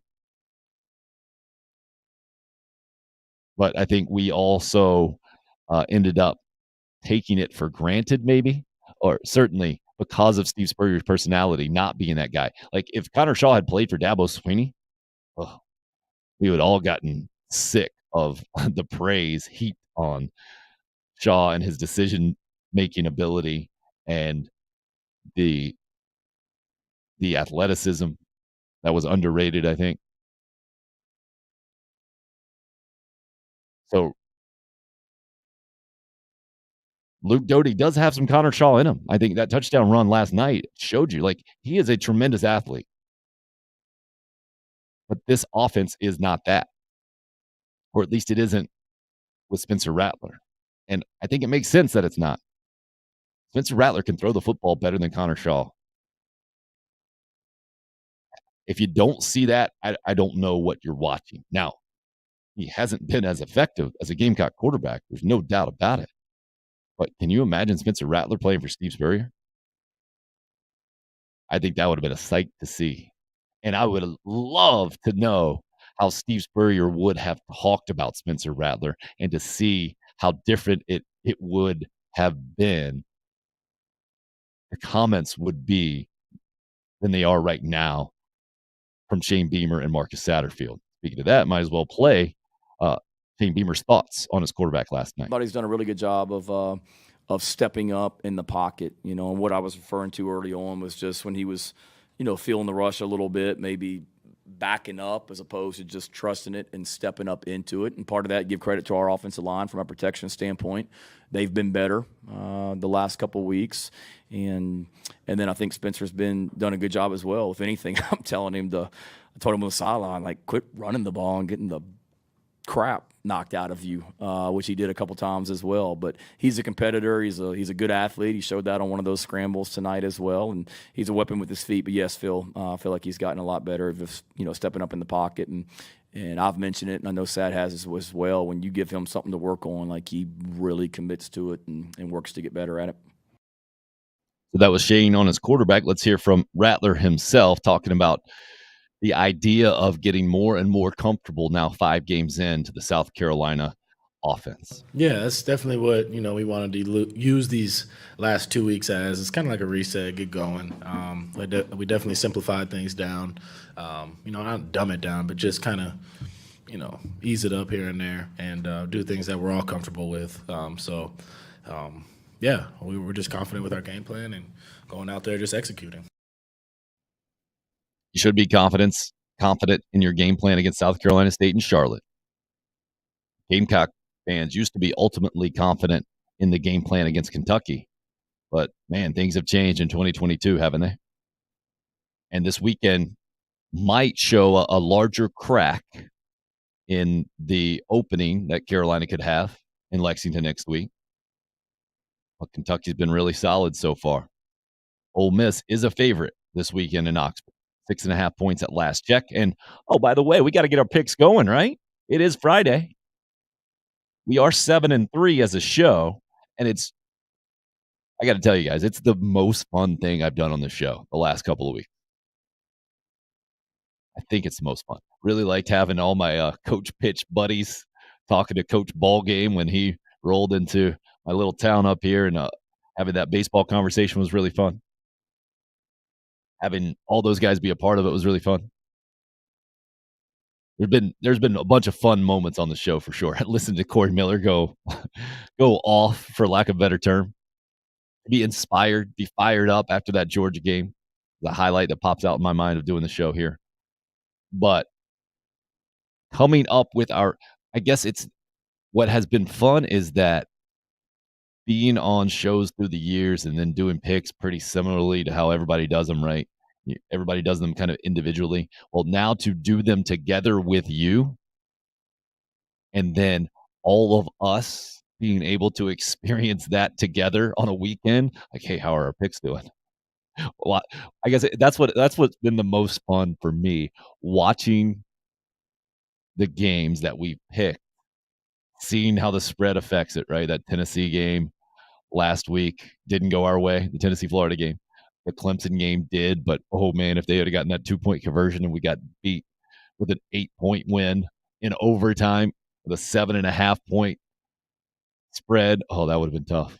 So I guess just being a part of that has been a lot of fun with you guys. So I'm hopeful that we can continue that. Looking forward to doing that a little bit more. Craig, I think we will be a 14 to 17 point underdog next week. Well, I think what happens tomorrow will have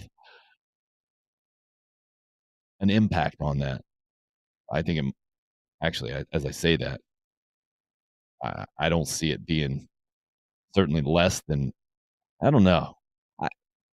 I'm torn on that one, man. Kentucky is a significantly better team than South Carolina 5 games into this season. They're ranked number 7 right now. They're going to be at home. So even if they lose at Ole Miss, you got that revenge factor or anger factor, right? The bounce back factor. If they beat Ole Miss, well, then they've really shown that they're a really good team, right? But the way that they played, last year's game was 16-10. A lot of same players back this year. I'm thinking it's going to be between 13.5 and 16.5. So I'm with you there, just with half point. And RH accurately says you can't compare Connor Shaw's offensive line to that of Rattlers, no doubt. Chris says with the personnel we have, wouldn't running the spread be more beneficial to us? It just seems the pro style isn't working. Run the spread how? I feel like they did that early on. How are you going to run the football out of the spread with that offensive line? Can't do it.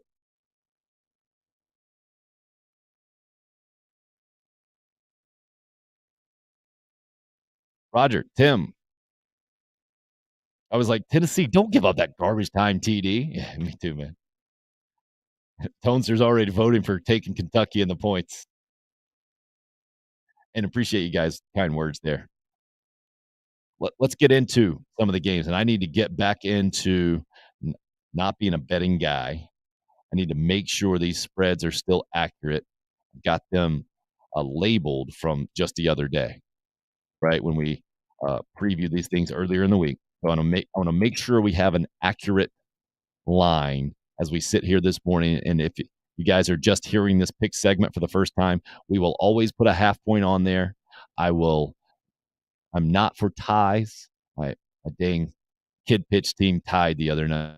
night. Didn't feel good, but it was, let's see, what time was it? It was 9:10 at night, maybe closer to 9:20 at night for 9 and 10-year-olds.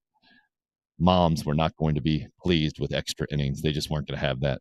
So I would rather, that's about the only time I would rather have a tie. I would rather have a tie than have moms of kids that I coach all mad at me for continuing to play late on a weeknight. But that's about the only time I can take ties. And one of the reasons why we're putting a half point on this thing is just to have a percentage, an easy percentage in my head as well. Every week we're going to pick 5 games, and every week we're going to have 5 results, right? 4-1 the first week, 3-2 the second week. If it comes back to bite us that extra half point, I would prefer that. At least I can say, hey, we're 70%. I can do the math in my head with 5s a lot better than if that 5 somehow we end up tying a game or 2 and then it gets skewed and then I'm done. Forget about it. I'll just completely lose track of what's been going on. So pulling these games up right now. If you guys have 1 or 2 or 5 that you feel really confident about, give us the ones that you feel the most confident about. Like last week, I had, what did I have up first on my list? I ended up putting Wake first on the list, but I don't think that was where I was most confident. I think I was most confident. This might be revisionist history. Feel free to check me on this. But I was really confident in Notre Dame at North Carolina. Really confident. And Notre Dame got points, right? I think they got 1.5 points or something like that. Maybe 2.5. All right, so right now I'm seeing Ole Miss as a 7-point favorite. And I believe I had it in the show. I think they were a 6.5 point favorite or a 6-point favorite last. We talked about it. So I got to change this. It's a 7-point favorite. We always just add a point. Half a point. So Kentucky getting 7.5 points at Ole Miss if we're going to pick it. Keep that in mind. So that's the noon game. Fantastic. Alabama, Arkansas was at 17.5 when we talked about it earlier. Has that moved? Let's see. 3:30 game. Still 17 as I'm seeing it right now, so we're going to leave it at 17.5. All right, next. Again, please tell me you're feeling really confidently one way or another about any of these games. That's what we're going to do. Typically SEC, ACC games. If you really have a good feel about another game, we'll discuss, and we'll see if we can get it on our list of 5. Florida State, Wake Forest in Tallahassee. 6.5 point spread here as I'm looking at it now. So that 7 is going to go down to just 6.5 for Florida State. Florida State favored by 6.5 at home. It was Clemson favored by 7.5 last week against Wake Forest. Whew, that's a wildly entertaining game to talk about, think about. We'll get back to it. Texas A&M, Mississippi State. Mississippi State, a 4-point favorite. I'm guessing that has dropped to 3.5. Nope, still at 4. So we're going to make it 4.5. Wow, you got to. Texas A&M can get 4.5 here. Remember, Mississippi State won on the road last year. It would be a pretty good matchup for Mike Leach and company. You'd have to give 4.5 points. I don't think I want to mess with that. Texas A&M. That Arkansas game, I told you guys, didn't feel good about it one way or the other last week. I think if we would have picked Arkansas, we would have gotten 2.5 and maybe covered. But how you could have ever felt good about that game one way or the other last week, I don't understand it. How about this 7 o'clock game? Auburn, 9-point home dog to an LSU team that I don't think has proven a whole lot. Let's see where that spread's at now. I got to get outside of the top 25 games I'm looking at, get back to the SEC games. I'm guessing that spread has not moved, even though TJ Finley will not play in that game. He didn't play last week either. I don't know how much of a factor that is. He's not a proven commodity. I get he'd be playing against his former team. It is up to 8 points now. LSU's favored, so we're going to make that 8.5 if we make that, down to 8 points. My bad. It's going to be 8.5 is what we're going to do there. Auburn getting 8.5 points at home. I like that. As I look at it right now, it might be a sucker bet. I get it. You guys don't want to mess with that. All right, Georgia, Mizzou. We had that at 20-28. Thank you for the sound effect on that one. Let's see where it is. 29 now. You got to give 29.5 points up. Whew, fascinating after that Kent State close score, isn't it? We're going to make that 29.5 if we do it. And then let's check the Clemson NC State line. I don't think that has changed. I'd be surprised. I think I might feel most comfortable about this one. I don't know, though. The Clemson secondary, I get it. Troy's probably worried sick about that. The line is still 7. I think that's what we had it the other day. 6.5, so that's going to have to be 7.5 if we bet on it today. Would feel much better about 6.5. Have to make that 7.5. NC State and Clemson. All right. I see you guys. Bunch of comments in here. Sorry for just now getting to them. Let's see what you're feeling. We have a bunch of confident guys here. Bunch of confident. Troy says, I like Kentucky. Anthony, Kentucky. BW, Ole Miss on the other side. Let's see if we got any other Kentucky or Ole Miss votes in here. Nope. I was going to say another Kentucky, but that's Anthony just adding NC State and Florida State to his list. Okay, let's see what some more of you say. Troy says, I like OU to bounce back this week. That loss to K-State, not good. Let's see what Oklahoma has in front of them and what the spread is. I like your mindset. I like where your head's at, Troy. We're usually on the same page there. And this is how college football goes. 6.5, though, road favorite against undefeated TCU. What's TCU done this year? I know their running back transferred over to Ole Miss, and he's been lighting up pretty good. They've been running the football. Last week, an 8-point win at SMU. I think SMU was actually favored in that game. Thumped Colorado on the road to start the season. Whipped up on Tarleton State. So that's TCU's resume going into this week. Noon, home game, Oklahoma. 6.5 point home dogs is where TCU is. I don't know. Okay, Troy, I hear you. I don't know if I want to mess with that one. BW says Arkansas to cover.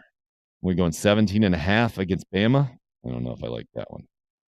BW is going Arkansas and Ole Miss.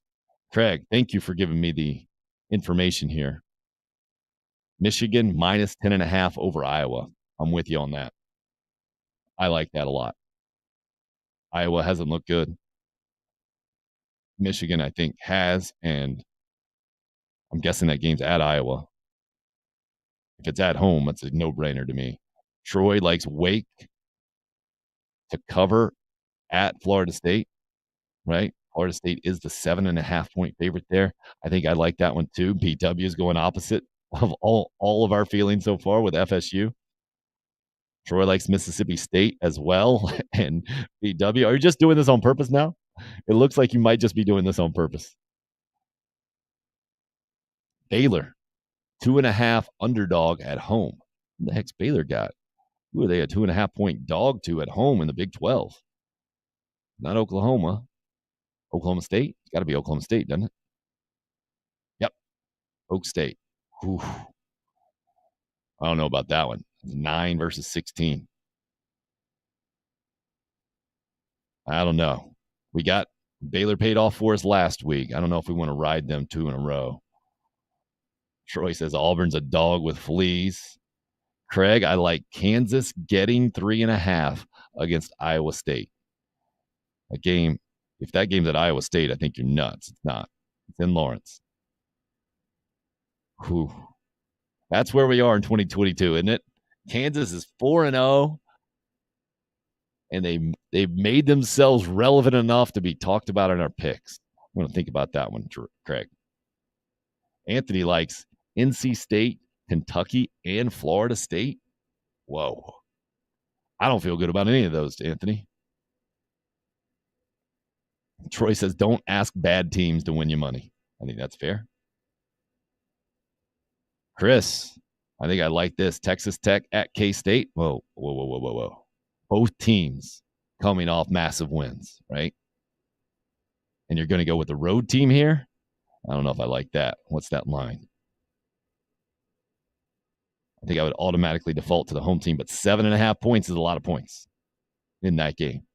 Pretty evenly matched. K-State's ranked 25th now.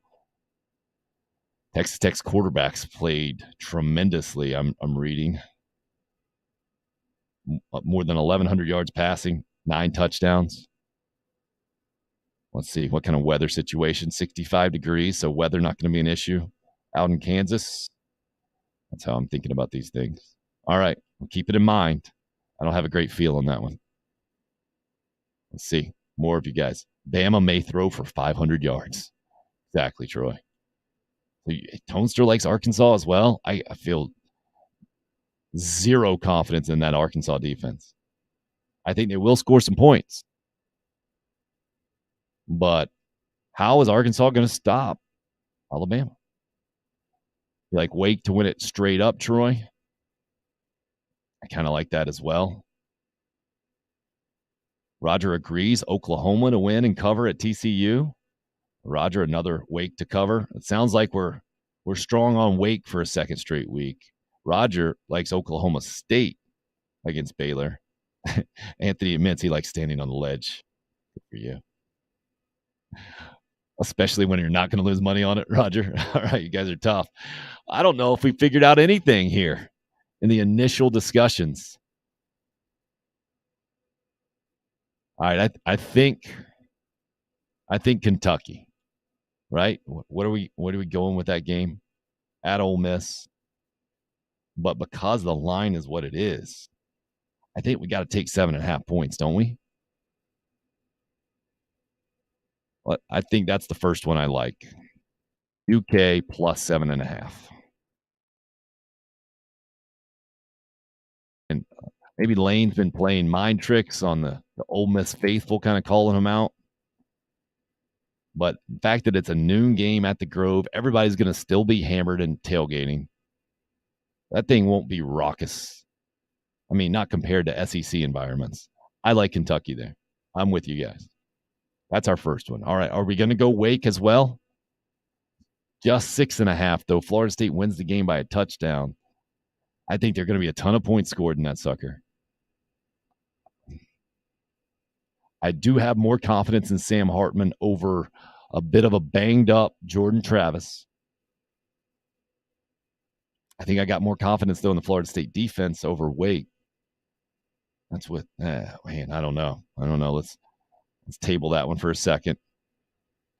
Troy says, I ain't touching the Clemson game. That's probably wise as the resident Clemson fan. Oh, okay. So Roger was not advocating for Oklahoma State. He likes Baylor as well. We going to go Baylor? All right. You guys have convinced me. Baylor getting points at home against Oklahoma State. I can actually, sorry, they're giving 2.5, but just 2.5. I can be with that. I feel like this is the type of game Oklahoma State every year gets to and then never wins. Chris is for Baylor. All right, Tonester's for Wake as well. We're going to ride them. We're going to go Wake and Baylor. Okay, so that's Baylor minus 2.5 at home against Oak State. Let's put that one in there. I got to mark it down so I don't screw it up. I think when I talk about these two, I tend to screw them up. Eventually, I think write them down correctly, out on Twitter correctly. You guys make sure you keep me in line. So that's Baylor minus 2.5, and Wake is getting 7.5, right? We're getting 7.5 with Kentucky and Wake both on the road. Okay, I like that. I like it. Let me double check that Wake was getting 7.5 here. No, dang it. Just 6.5. Ugh. All right. Got to put that at 6.5. It makes it a little different, doesn't it? I was getting a little too excited. I still like the pick, though. I still like it. All right. So we got 2 left. Where are you guys at here? 2 picks left.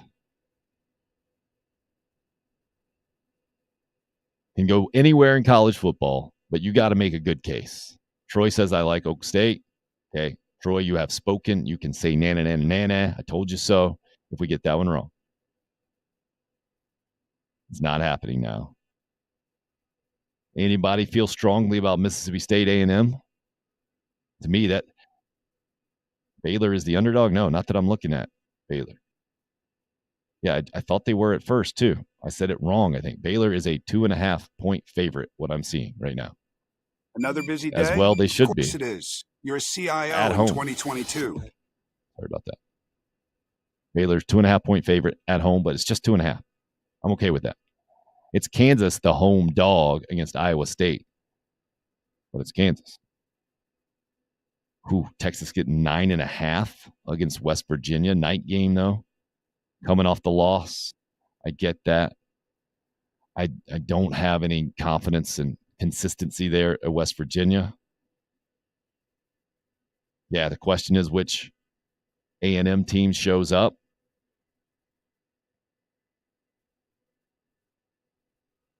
So seeing that good fortune go for them, I think the question is for Mississippi State too, right? But the cowbells are going to be ringing. They're going to be clanging. All right, Anthony, Oregon State. Who the heck they got? We screwed up. Didn't do the usual, hey, Corvallis, crazy things happened. I thought Southern Cal was going to be a relatively easy cover there. Didn't happen last week. My mistake. How about tonight? What about Washington and UCLA? I didn't realize it's a battle of undefeated teams. I really like Michael Penix Jr. I think he's a great player. I thought he was that way at Indiana. You've seen the difference between Indiana with him and Indiana without him. Playing on the road at UCLA at night on a Friday night. Is that going to be a big-time environment in the Rose Bowl? I don't think so. Oregon State to cover at Utah, 10.5. I ain't feeling that. Not feeling that at all. How about Arizona to cover 17.5 against Colorado? If I had to pick a Pac-12 game right now, I think it would be that. I would take 17.5 points in Colorado, even though they seem like they're the worst team in college football this year. Arizona ain't much better. I don't know. That Oregon 17-point spread against Stanford, that's a tricky one too. I'm not feeling the Pac-12. Nothing speaking to me there. Virginia Tech at North Carolina. North Carolina favored by 9. You're telling me you're feeling North Carolina. This is that game that went into, 7 overtimes last year or something crazy. You're telling me you would give the 9 points right now, Chris? North Carolina backing or coming off of that Notre Dame whooping? Okay. That intrigues me. Boston College and Louisville, what's that spread? I believe Louisville, playing well. Boston College playing poorly. The whooping Florida State put on Boston College last week. So that's the ACC noon game. It's at Boston College, though, and it's 14.5. Can't do it. Too much. Duke and Virginia, another ACC game. Pitt and Georgia Tech. No, not speaking to me. All right, guys, in the final minutes, we need 2 more. So I think we go to, I will default to the games that I feel like I know more about. I just don't feel great about. Which way are we going? Arkansas or Bama? I think I got to go Bama here to score a ton of points. I will give away 17.5. We're wrong, we're wrong. The Gamecocks scored a bunch of points on Alabama. So we're going to go Bama minus 17.5. And I think Jimbo's got a bit of a rabbit's foot here. I think I'm going to go plus 4.5 as well. Texas A&M, Mississippi State. How do you guys feel about that? Yep, Bama, Anthony's in. Chris is with Bama. Troy's with Bama. Okay, glad you guys are with me on Bama. Giving away 17.5. You guys going to be with me on A&M? You're going to feel good about that? I can't think that you get a bounce like that off the top of the upright and you don't have something on your side. Troy says Mississippi State. I would much rather Mississippi State wins the game. Don't get me wrong. Chris is with me on A&M. Yeah. You're going to luck out Or are you saying his luck is going to run out this game? He's going to say, I'm saying Anthony's with me. We're going to go A&M, and we're going to get 4.5 points there. Last two picks, Alabama giving 17.5. A&M getting 4.5. We got Wake. We got Baylor. And the first one we ended up going with was who? Who do we feel really good to start with? You guys are yelling at me. Kentucky, right? Getting those points. All right. Enjoyed it. I love doing that with you guys. And now I will love pulling for our teams all weekend to stay at least at the 70% clip. All right. Craig says, yeah, hard not to take 4.5 with A&M. Anthony's with me. Roger, you're with me. Yep, another DB out at Arkansas, no doubt. Thank you guys for the contributions as always. Wow, first post-game edition of this program. Enjoyed the heck out of it. Monday's going to be a little bit different, right? Not having a Carolina game to discuss, but we'll break down for the first time all of those games. We'll see how our picks went, and then we've got the Kentucky game to get to, and it's going to be a fun week. Carolina, Kentucky always is. What Mark Stoops said with the dumb sunglasses thing, and where Carolina sits right now. I think we all understand the Gamecocks go to Lexington and get a win. Everything is forgiven in the first 5 games in a lot of ways. So much is forgiven, I should say. Thank you guys again. Had a really fun show. Stay safe. Chris says, have a good one, Tim. Fellow Gamecocks, go Cox, he says. Everybody have a great weekend.